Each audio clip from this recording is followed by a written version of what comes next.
Hello, everyone, and welcome to the Accessible Education Services Webinar Wednesday. Very excited to be here today to share some very helpful tips surrounding accessible education services. So to start us off, as we let folks roll into the webinar, I'm going to start us off with a video. So if you can get that going for me, that would be great. Pick up the vibe, always lit, even outside. Smile on my face, don't kill my high. Never stagnate, just passing by. Can't stay still, don't ask me why. Where to next, let time decide. Me and the world see eye to eye. Life's a journey, enjoy the ride. Get rowdy with it. See me on the deck, see live in the mix. Get with the bass one time, let it make the room go crazy, cause we don't miss. I just go with the flow. Pick yourself up if the mood gets low. Sometimes chill, take it slow. Any bad vibes, hit the road. Hit the road. Any bad vibes, hit the road. Chill, take it slow. Any bad vibes, hit the road.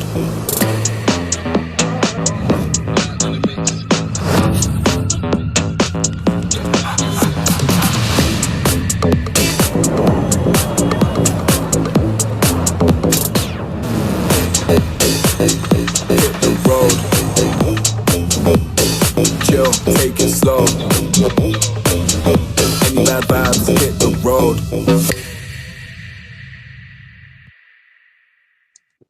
Perfect, amazing. So I'd like to acknowledge that Fleming College respectfully acknowledges that we are situated in the Mississauga lands and the traditional territory covered by the Williams Treaty. Miigwech, and thank you to the people for allowing us to continue our work in your territory. I'm very thankful to be living and working in these territories, especially on this beautiful sunny day. So to start us here, my name is Brooke Lynch. I'm a student recruitment officer here representing Fleming College and very excited to be here alongside Amy Crows. Amy is the Director of Health Promotion, Counseling and Accessible Education Services here at Fleming. She is a registered social worker and has been working in the fields of mental health, accessibility, and justice for the last 15 years. Amy supports the team of accessible education advisors and accommodation specialists so they can support students in their accessibility and accommodation needs. So over to you, Amy, to provide an overview of our session.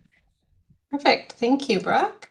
So today we're going to be talking about what is accessible education services. You're going to hear me short form that to AES, which is what Accessible Education Services stands for. We're going to talk about how to register for AES if this is a service that you require. We're going to talk about documentation requirements and possible accommodation options that exist, as well as funding supports and additional services and supports that are offered either in our department or in some of our partnership departments. So jumping right in, what is accessible education services? So the role of AES is to work collaboratively with faculty, staff, and students to provide support to students in creating equitable and accessible learning environments at Fleming College. Basically, what that means is we want everybody to have an opportunity to participate in ways that work for them and their learning styles.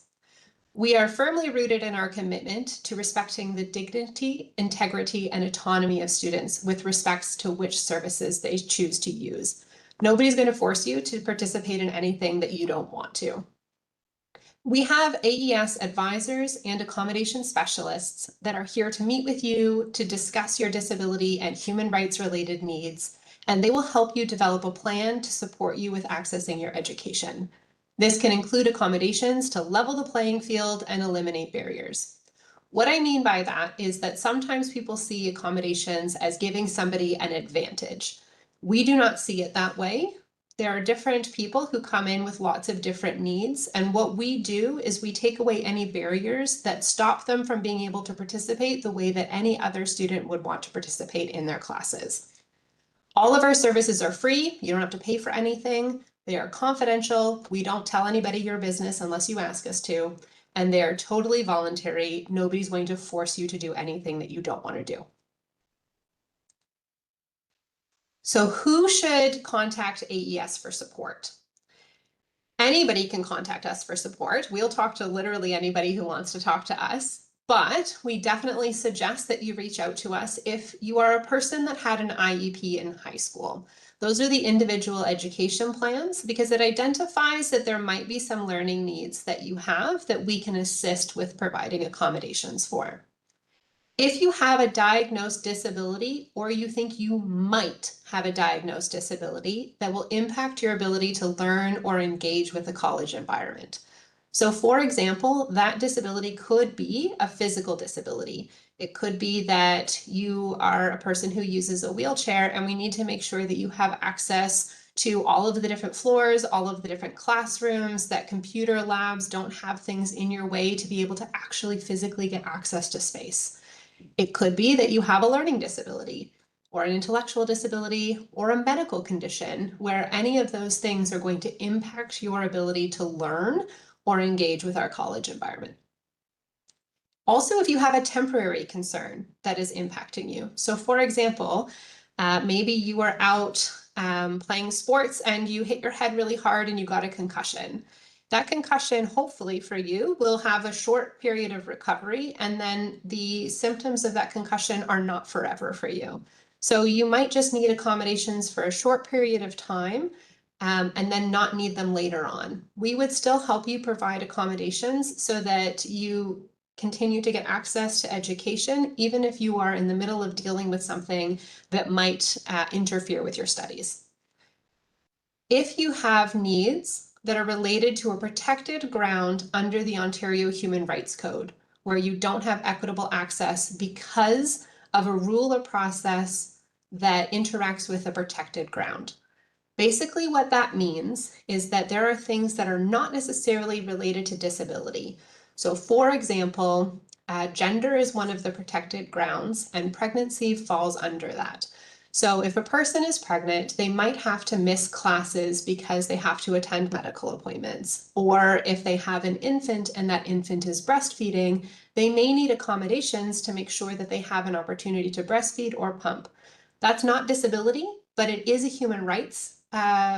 It's a human rights protected ground where we still have an obligation to provide accommodations in those particular circumstances. So any of the different human rights where family status or creed could also come up and require some accommodations, we are the office that helps provide you access to those accommodations and make sure that those accommodations are communicated out to your faculty. And if you are not sure if any of the above apply to you, you can still reach out and talk to us. We will walk you through whether or not we are a service that could provide you support. And if we are, we'll set you up with a support person. And if not, we'll help you get directed to other areas of the college that might be more appropriate. So if you say, yes, Amy, that's me, you are talking about the needs that I have. What do I do next? The easy answer to that is head to our website, because on our website, all of these steps you can do electronically. You can also give us a call or send us an email and we'll help you out if tech is not your thing. But realistically, all of the intake forms that we ask you to fill out are available on our website. The very first step is we're going to ask you to fill out an intake form. There's a little bit of information that we collect to understand who you are and sort of why you think that you need access to our services. It's not to judge you or to say, no, you don't. It's just to collect the information so that we have a good starting point when we meet with you. Then a receptionist will give you a call and they will say, we've received your information. We'll book you in with one of our advisors or specialists, and they'll give you a date that you can meet with this person. This is true whether you are at Sutherland, our Peterborough campus, or at Frost, our Lindsay campus, or at Halliburton. Any of our campuses, we provide this service. We offer in-person appointments and virtual appointments because I know that sometimes if you're starting school in September and it's August right now, you may not live close enough to have that conversation in person. So we'll meet with you virtually instead and make sure you still get access to all of the support that you need. When you actually meet with your advisor or the specialist, what they will do is they will go through your documentation with you. They will go through, have conversations with you about what's worked for you in the past, which areas have you struggled, how do we make sure that we match your needs with possible accommodations. This piece is really important because, say, for example, you have ADHD, and so does your best friend who's also coming to school. Just because you both have the same diagnosis doesn't mean that you both get the exact same accommodations, because what ADHD means for you and how it impacts your life could be very different than what it means for your friend and how it impacts theirs. So when we meet with people, we look at you as an individual person, not just based on, what you're coming in the door with or what your documentation says. And we also want to know from you what works well for you, what doesn't work well for you, so that we can create a unique plan for your unique needs. I mentioned documentation, and you might be saying, Amy, what do I need documentation for? Aren't you just going to listen to my story? I would love to say that that's exactly how it happens. However, we do have codes and legislation that says we have to have some way of vetting or proving, justifying why we're giving accommodations so that it's not an advantage and it is actually meeting a need. We do not have to know what your diagnosis is, but we do need to have some kind of documented proof that there is a disability or there's a medical condition, there's a human rights ground, there is something that requires accommodation. You do not have to disclose what the actual disability is in order to get access to accommodations, though. Lots of people do choose to disclose that as a part of the conversation, but you absolutely do not have to. The other thing that documentation provides for us is understanding what limitations or needs are associated with your disability. As I said in my example, just because you have ADHD doesn't mean that I automatically know exactly what your needs are. I might make some hypotheses. I might think other students that I've met with ADHD have struggled in certain ways. Maybe that's something that you also struggle with. Here are some accommodations that have been helpful for other people. Maybe they would be helpful for you. And maybe they will be, but maybe there's a piece of that that I'm missing, or I don't know, or you have multiple disabilities, and so it interacts or your needs look different. And so that documentation really helps us understand what kinds of needs you have so that we can really provide the best support for you. So the documentation isn't just for you to bear all of these vulnerable secrets. It's really so that we can provide you the best support that we can so that you can have the best learning opportunity you can. If you do not have documentation readily available, so say, for example, you know you have a disability and you were diagnosed when you were 4 years old, but you lost that documentation, or you had an IEP in high school, but you're a mature student and you haven't had access to your high school records in 15 years. That's okay. Still come and talk to us because we can talk about different pathways that are available to you so that you can go and get the documentation that you need. And we can talk about interim accommodations in the meantime. So what types of when I say documentation, what do I mean? I mean the most common one that people can get are psychoeducational assessments. OSAP requires that assessment be within the last 5 years. So if you are a student that receives OSAP and you want to register as a student with a disability through OSAP, because it will get you access to additional grant opportunities, they will require an assessment within the last 5 years. We will accept something that is older than that for the purpose of accommodation, as long as the assessment was done when it was still developmentally applicable. So what I mean by that is if you had an assessment done when you were in grade 3, developmentally your needs were very different in grade 3 than they might be now that you're in post-secondary. So it wouldn't necessarily be helpful anymore because we're not going to treat you like you're in grade 3 anymore. So we might suggest that you get an updated psychoeducational assessment. What that assessment is it identifies all of the different areas of learning and where your strengths are and where your needs might be. And that, as I said, helps us talk about what kind of accommodations would be best suited for you. A neuropsychological assessment is another type of assessment, and it often will tell us if there is something, if a person has had repeated brain damage or concussions, or like it talks about the actual brain function, which obviously would impact learning as well. OSAP has a specific form that is called a disability verification form. You may have already filled that out if you are an OSAP student. We do not automatically get that form because that form is meant for financial aid. So, but if you have that form, it will have some of those pieces of what type of disability, what are the areas of need. So that form, which has to be filled out by a medical professional, is another form of documentation that we will accept. You could have a psychological or a psychiatric report or other medical documentation, such as a doctor's note. Doctor's notes are most accepted when the condition is physical. So for example, if a person has a pain condition or because of a medical condition, they can't sit or stand for long periods of time and they need like an ergonomical chair to sit in because the normal chairs don't work for them, that's where something like a medical note from a doctor would be really helpful because you wouldn't get that information from a psychological assessment. Other types of medical practitioner reports are also acceptable. There is a list of who the different types of medical practitioners can be. So for example, I know that depending on the need, it could be a medical doctor, it could be a psychotherapist, it could be a chiropractor or physiotherapist, but it wouldn't be a physiotherapist if you have a mental health disability, and it wouldn't be a psychologist if you have a physical disability. So you need to know what type of practitioner would be able to fill out that documentation based on your disability. And if you're not sure, we can help you. IEPs are not disability documentation. Also, something that's very important is if you had an IEP in elementary school, it would have automatically passed over to your high school because it's a part of your, if you are a student that has been living in Ontario, it's a part of your Ontario student record. So it just kind of flows from every grade that you go up, it goes from one school to the next school. We are not, post-secondary is not a part of that. And so your IEPs do not automatically flow to us. If you have one, we do not know about it unless you have provided it to us. But also IEPs are not by themselves an actual assessment. You may have also had an assessment which informs your IEP, which is great, we'll ask for that. But the IEP itself just identifies that you might have had some needs and the school was providing them, whether or not there was documentation attached.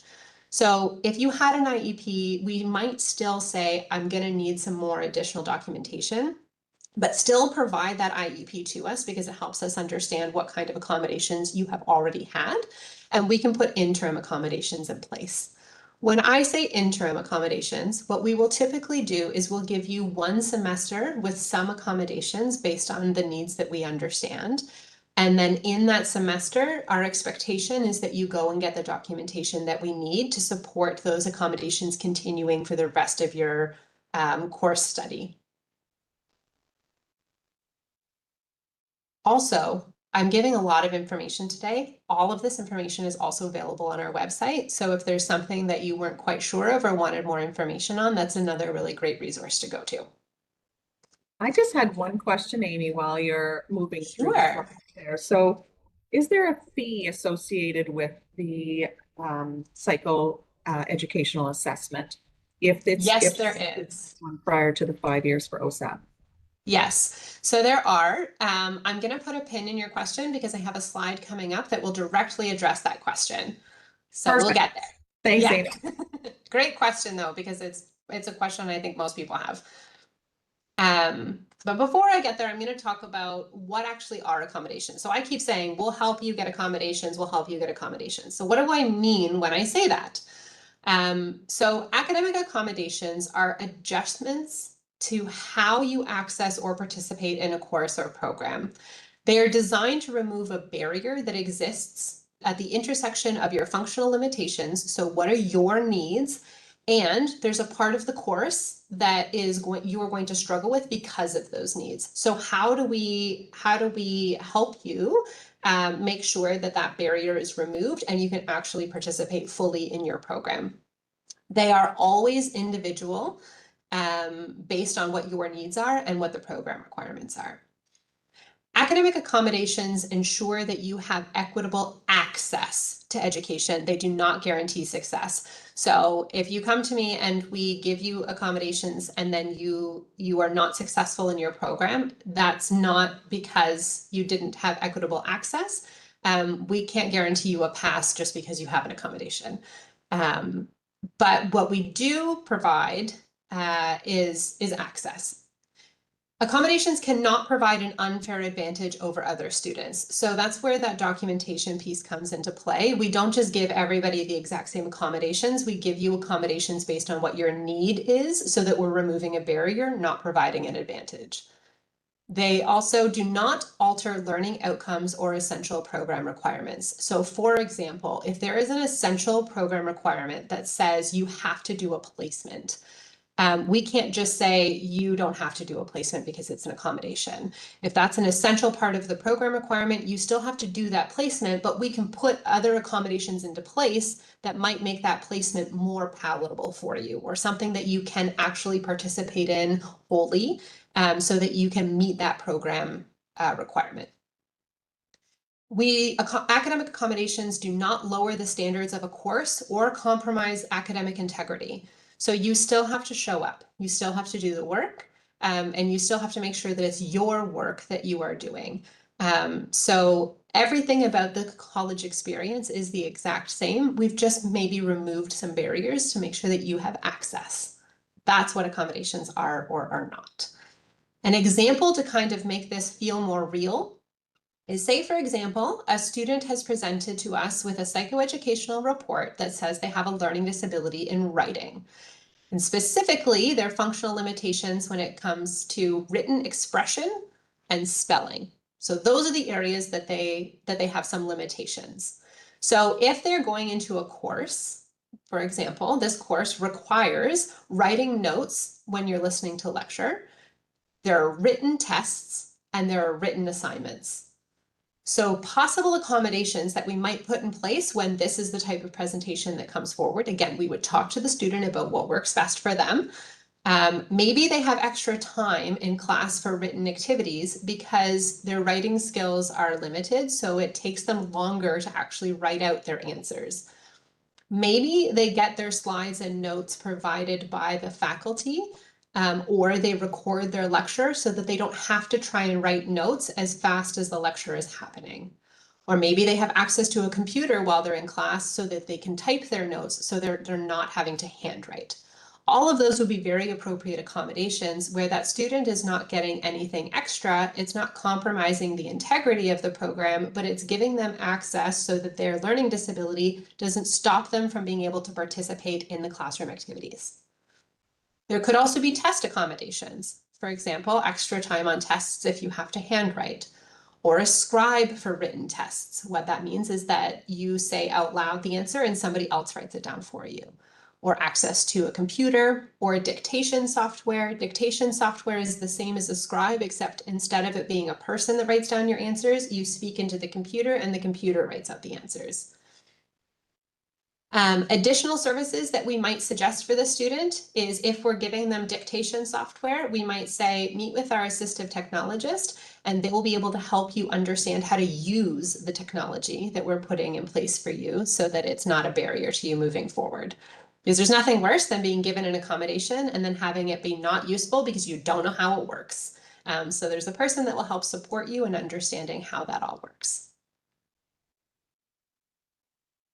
This is not an exhaustive list, but just an example of their different kinds of classroom accommodations and test accommodations that come up quite frequently.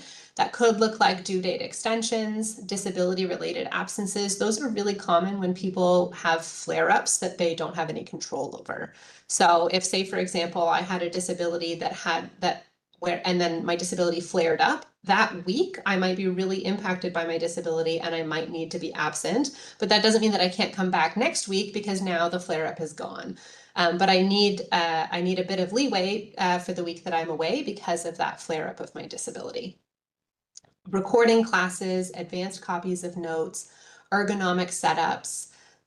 Those are all really common sort of classroom accommodations. Test accommodations could look like extra time, a quiet space, spelling aids, assistive technology. So that's those computer programs that help with a variety of different learning disabilities, or music as an accommodation. Lots of people like to listen to music when they study, and they like to listen to that same music when they're writing their test. That is an accommodation, though.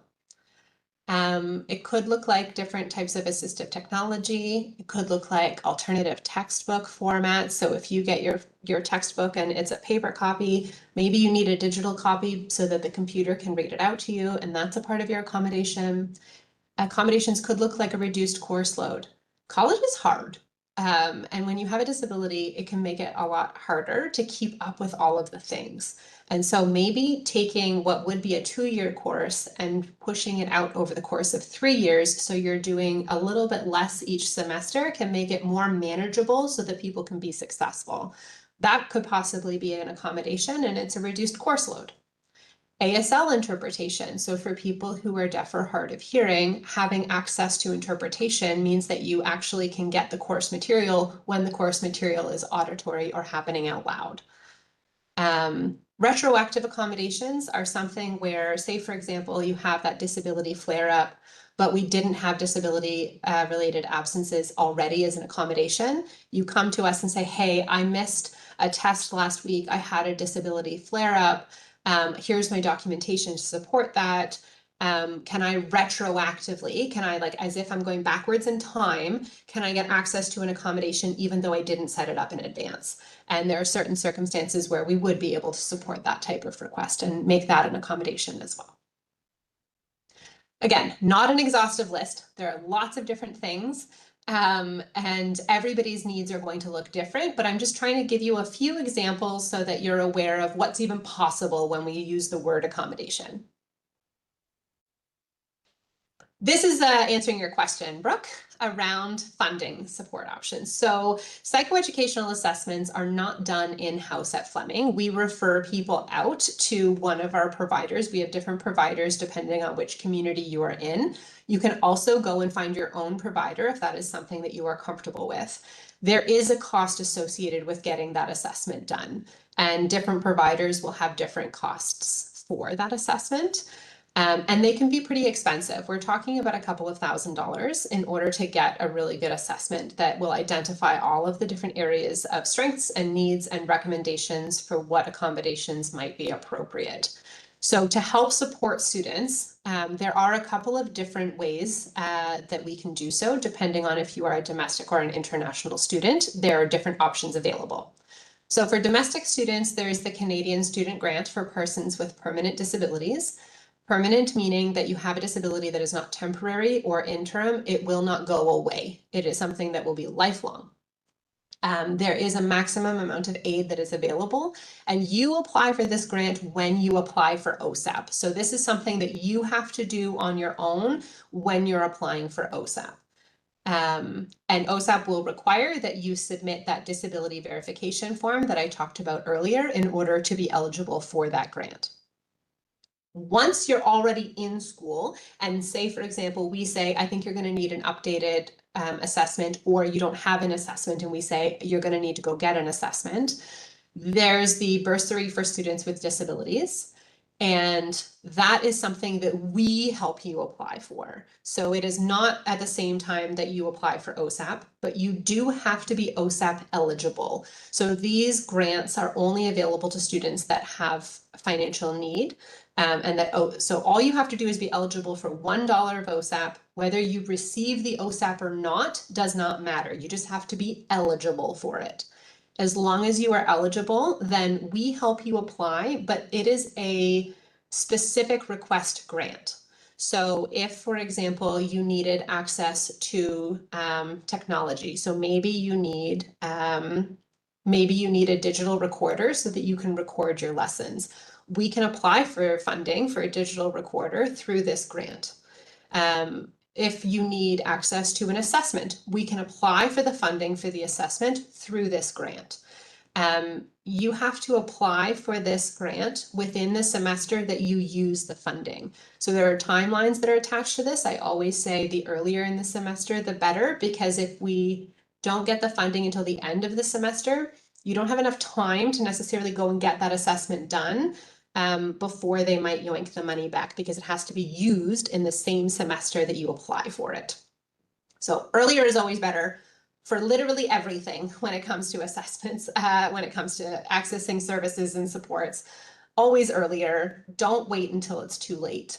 or until you're already struggling before you reach out.